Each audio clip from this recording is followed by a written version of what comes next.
everyone, and welcome back to another video. This is Brianna Ray from BriIY, and I am here to redeem myself. I don't know if that's necessarily the right phrase, but sometime last year I did the ToonMe challenge, which is a challenge in which you are supposed to create or take a picture of yourself and kind of fill in the other half after you split it down the middle. As you can see here, I've taken a picture of myself, sliced it down somewhat of the middle, as much of the middle as I could manage with my crooked head.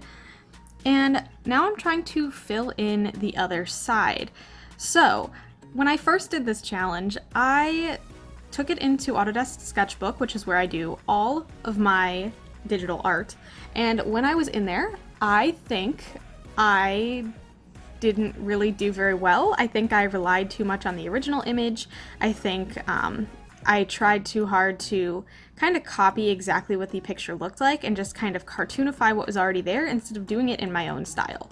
And I think looking back, maybe it's a little bit of cheating. Is that the right word? Perhaps that's the word I would use. This time I really wanted to make sure that the piece on the other side was completely my own. And so I started doing this one here, which is actually the one I'm going to be using on my thumbnail. As you can see, I've kind of taken the proportions and lined it up, and I am creating a completely independent and new design that mimics or mirrors the one on the other side, which is the original image. I will be completely honest, I actually am going to do two versions of this challenge in this video because I still wasn't happy with it when I did this one. I still felt like I was relying a little bit too much on the original image and trying to line it up and make it look perfect instead of creating something and then layering it over. So it still felt a little inauthentic to my style, and I just wasn't happy with the way that it looked.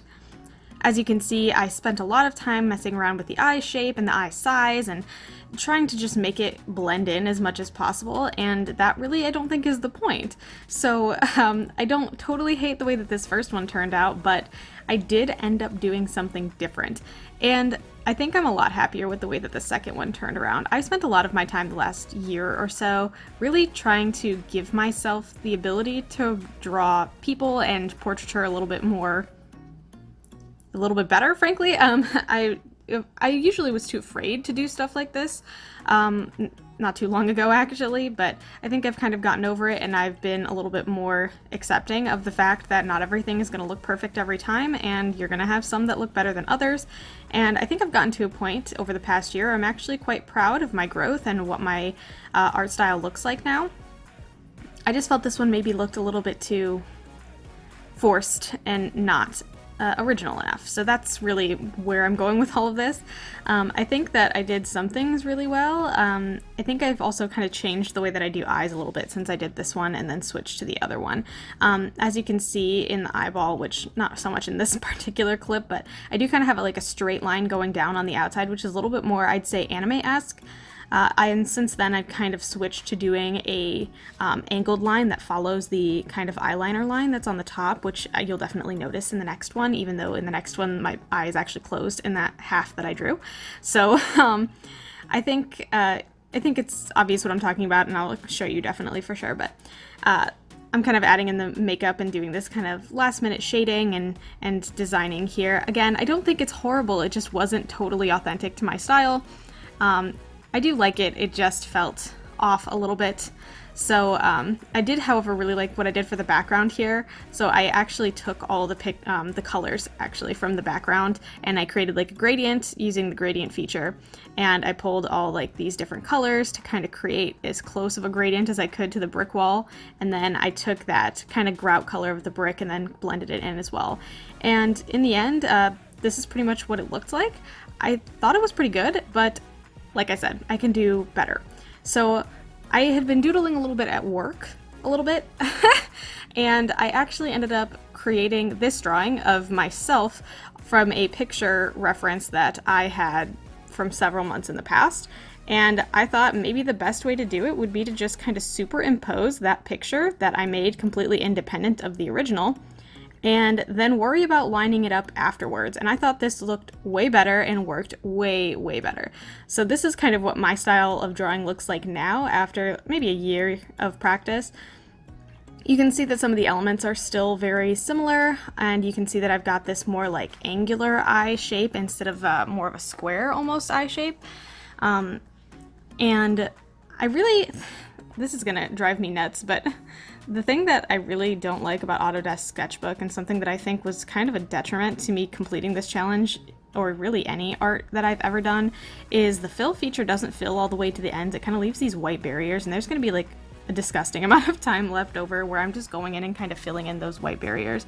But you can see here I'm kind of covering in, changing a little bit of the shapes around the edges so that it connects to the original image as best as it can. The face, I think I made the head a little bit too big for what it should have been, so that is one thing that I definitely it doesn't look perfect or very well blended towards the end, but I did pull some of the original colors, but also maintained a little bit of creativity here, so I kind of kept it gray, and like I made it like warm gray so that it still kind of matched, but I did search for a lot of my own colors in this one. I think the hair was really where I wanted the colors to be exact, because I have this very dirty blonde hair color, and it felt really off when I had that super yellowy gold instead of that more natural color. Here you can see I'm actually going around and cutting out a lot of that white.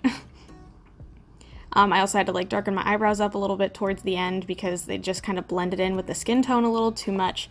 And I think I did have a filter over this original picture. I think this is the Aiden filter off of Instagram. So it did make it kind of like orangey and monochromatic almost a little bit more so. So that was an interesting challenge to kind of go against. And as I'm going around and getting rid of all these extra white lines, I am really, really frustrated with how it's taking away all of my line work. So now I'm going back and trying to add those colors back in and then erase them back out so that they actually line up to where they were supposed to again, and it was a whole mess. But I am very, very pleased with how the second one came out compared to the first.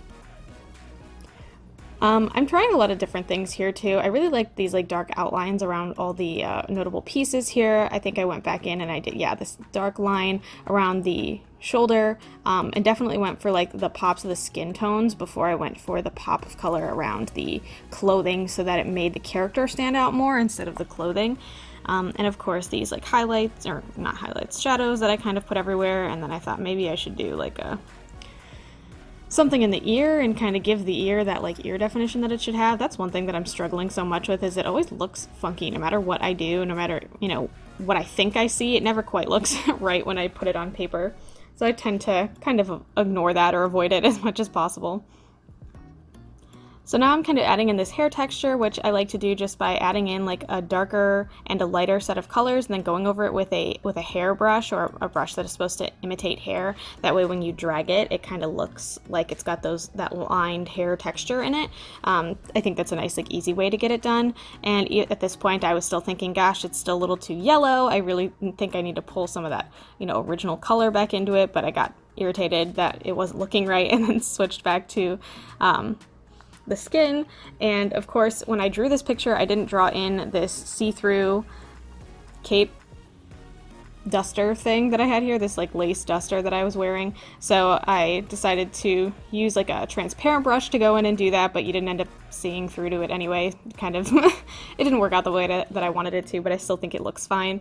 And just kind of filling in these background colors as much as possible, using colors from the original and this like opacity brush just to kind of make sure that it looked maybe like it could have been that opaque piece of clothing, or sorry, transparent piece of clothing, translucent. I really wish I were better at vocabulary. Sad for an English teacher. At this point I did start pulling colors from my hair, specifically in the original picture, and I used that for my eyebrows and for the shadows that I am about to put in the hair as well. Yeah, there we have it. And I think this really kind of blends it together the best and makes it look like it's all meant to be one cohesive piece. Which brings us here, from this to this. And I'm a lot happier with the way this one turned out, and I hope that you guys are too. I'm very proud of myself, and I really just wanted to give this a second try and show you all that I could definitely do it and do it better. That is actually all I had to say today. Thank you so much for watching. If you like what you saw, feel free to like and subscribe. I put out new videos every Sunday at noon Eastern Standard Time, and I'd love for you to be here for the next one. Bye!